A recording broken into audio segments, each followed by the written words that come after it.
Hey everyone, it's Shipra. And it's Shivam. And we're in India.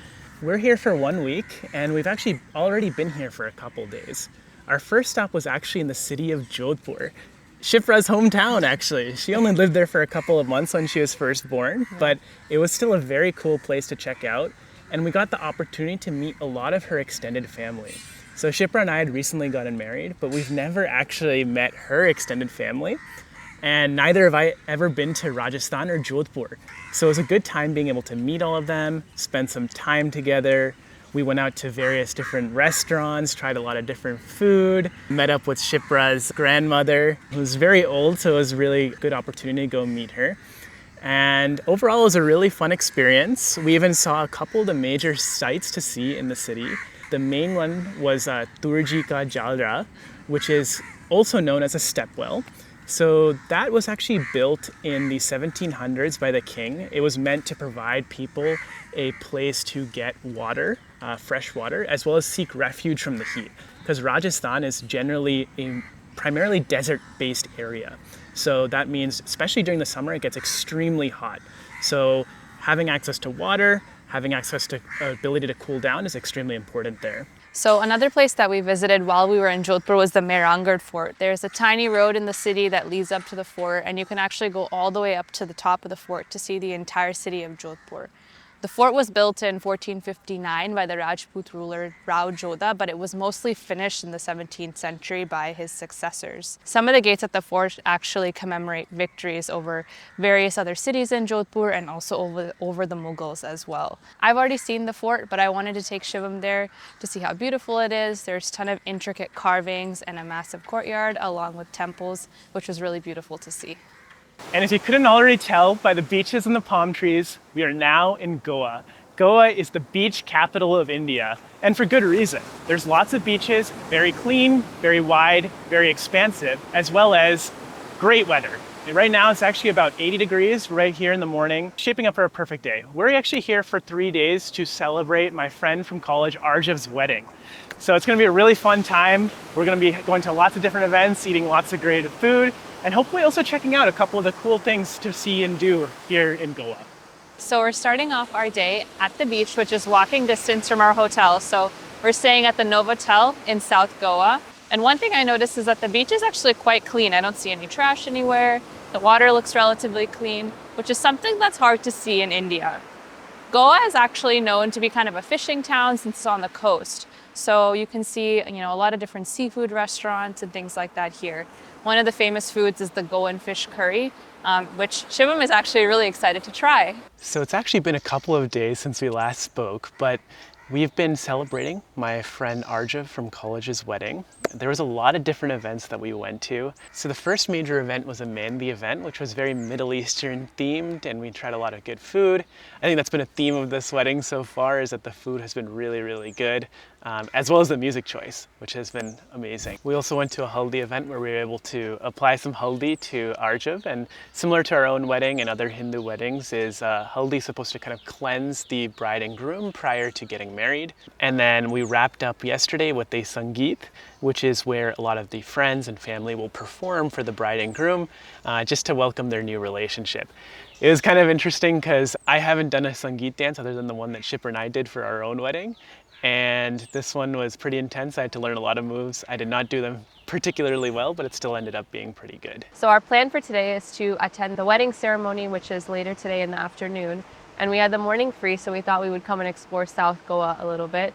So our first stop is the Cabo de Rama Fort, which is a hill fort which was built in the pre-colonial times and was occupied by the Portuguese and the British as well. It's known for its spectacular views of the Arabian Sea. So the history of this fort changing hands between the Hindus here in Goa and the Portuguese from abroad is actually indicative of the region as a whole. So Goa was actually under Portuguese control for over 450 years. And it was only in the 1960s that India actually regained control of this area from Portugal. But because of that long history of the Portuguese, you'll see a lot of things structured around that culture here in Goa. So for instance, a lot of the buildings are styled as Portuguese buildings. Beyond that, you'll also see a lot of people practicing Christianity here. So the views here at this fort are actually really nice. It really feels a lot like here in Goa. You're in a very tropical place, almost similar to Hawaii. The only difference is a little bit of more of an India issue that we've been struggling with has been air pollution. It makes it a little bit harder to breathe outside. I think we get winded a bit more easier, as well as like you kind of have this sore throat feeling slash stuffy nose feeling a lot of the day. But nevertheless, it's really beautiful here, and the weather is, it's perfect beach weather if you want to go soak in the sun and hit the beaches. So our next stop is to come see some of the backwaters in Goa. So this particular spot that we're in is in a town called Agonda, and we're able to come and kayak on the mangroves here. Kayaking here is really peaceful. There's practically no one here other than just the two of us. And it's like really nice views actually. So it's really calm water, pretty shallow, but you have all these trees lining it. And overall, it's a really enjoyable experience. Since I did all the work last time when we were in Austin kayaking, this time Shivam's doing all the work. It's tough. I'm losing strength. Well, yeah, it's also really hot out here. It's like, it must be 90 plus degrees and it's so humid. But I think it's a little bit better out here. Yeah, on the water, it feels breeze. a little cool actually. Like there's a little bit of wind coming in and we're between all the trees, so I think that helps as well. Yeah. So we now have reached our next destination, which is Agonda Beach. So Cavelossim Beach is actually the most famous beach here in Goa, but Agonda is also a really famous one. And I actually like this beach the most so far of what we've seen because there's a really, really nice breeze coming in right now, which really helps with the hot weather that we're having here in Goa. But beyond that, I think it gives really nice scenery. So we have the mountains right in the back, which would give a really beautiful ambiance to the beach, as well as lots of different shacks to the other side where you're able to get food or drinks. So we're gonna try and find a nice coconut to be able to drink some water from. So this beach is giving a very different vibe from like the beach that we were at the hotel, which is like a private beach. This beach, it reminds me a lot more of like the beaches that we've been to in the US and then outside of the US as well. You can see a lot more waves. I think it's a pretty high current actually right now as well. But what's funny is that I think this area is very touristy because all of a sudden there's just like no Indian people here. It's very limited. So I think this is where all the tourists tend to come. Probably, it makes sense, right? It's like the nicest beach in South Goa. We stopped at the Susegado restaurant at the St. Regis Hotel. So this property is massive. I think just when we came in, we were like, wow, this is a different level. Obviously, it's a 5-star hotel. And I think if we ever just came to Goa on our own accord, like this would have been a great place for us to stay. We just wanted to try out. There's a really nice restaurant here on the beach. So we just thought, we'll stop by, got my coconut and get some drinks and try some appetizers as well. So at this restaurant, we started off with some drinks. So Shivam got like a nice mango drink and I got a coconut because I really wanted the coconut water. And then we tried a special chaat that they had and also some like cheese fritters because we just wanted to get appetizers. And the chaat was really, really good. It was kind of like reminded us of Shrikand, which was really nice. And the cheese fritters were also really good. But all in all, I really enjoyed the experience. The service was really nice. And I think the biggest thing is that the views are just really beautiful. So last night, the wedding came to a grand conclusion. There were fireworks, there were color bombs, and Arjun and Basna finally tied the knot, really capping off the weekend here in Goa. So my favorite part of yesterday was actually the Barat. We had a lot of fun being able to dance with everyone there. They had really good music and a lot of energy from the dole players. It's something you can really only get here in India. I think overall it was a really fun weekend, and it was a good time here in Goa checking out some things. So today we're starting off the day at Sahakari Spice Farm, which is an organic spice farm. It's privately owned and it's about 130 acres. So they have a tourist area and they also have like a private area, I think that's used for like commercial farming of spices as well. So we started off and got welcomed with like a nice lemongrass tea, which is made from a lot of the spices in this farm. And then we went on a tour of the farm as well. So we were able to see a variety of different spice trees and learn a little bit more about how the spice is made into its dry form as well. So we got to see some different spices like allspice, nutmeg, cardamom, saffron, and supari as well, which was pretty cool. Then we ended off the tour with this kind of tradition where they have this water in a clay pot, kind of infused with some different things like lavender and oils, and they actually pour it down your back. So it's supposed to help with like muscle pain and soreness and things like that, which I guess is good because we're about to get on a super long, or at least I'm about to get on a very super long flight back to San Francisco. I was also able to try something called Gaju Feni, which is actually a fermented cashew drink. So it goes through several layers of distillation, and at the end you have an alcohol that is rated at about 40 to 45%. I tried it. I would say it's kind of a cross between a brandy and a vodka almost. More of a taste of a vodka, but a burn in your throat of brandy.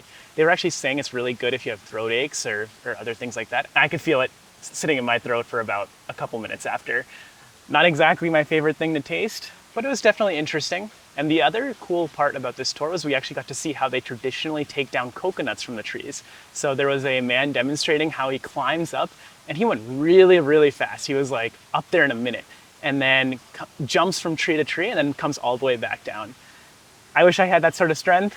Maybe I will one day, but if I ever do, I'll be back here in Goa to climb this tree.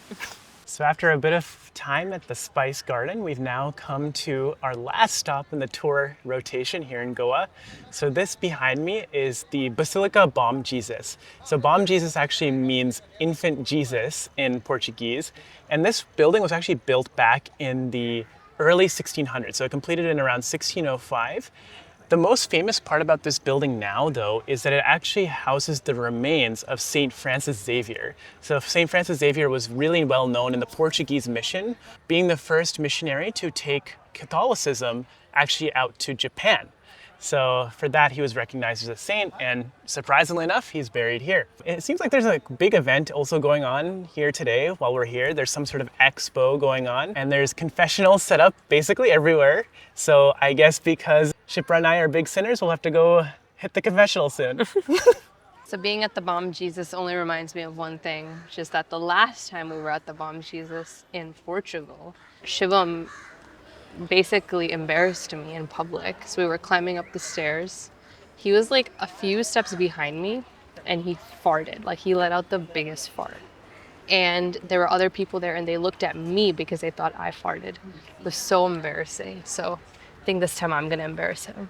So with full stomachs, we're gonna wrap up this India video. We just stopped at the Grand Hyatt in North Goa just for a quick lunch before we head to the airport. So our plates are almost empty, but we got a Raj Kachori, we got like the restaurant's famous palak patte ki chaat, and then we also got the soya chop. I think all of them are really good. Soya chop was a little spicy, but I think I've noticed generally in India, things are spicier than like what I feel like I can tolerate. But I think Shivam's been enjoying it a lot. So it was a really fun time being able to visit family in Jodhpur and also attend Arjav and Upasana's wedding. We had an amazing time in India and got to eat a lot of really great food. So I was able to scratch that itch a little bit. But for now, Shivam and I are gonna head to the airport. I'm back off to San Francisco to get back to work. And Shivam is off for his next set of travels. So you'll see Shivam in the next video. Bye.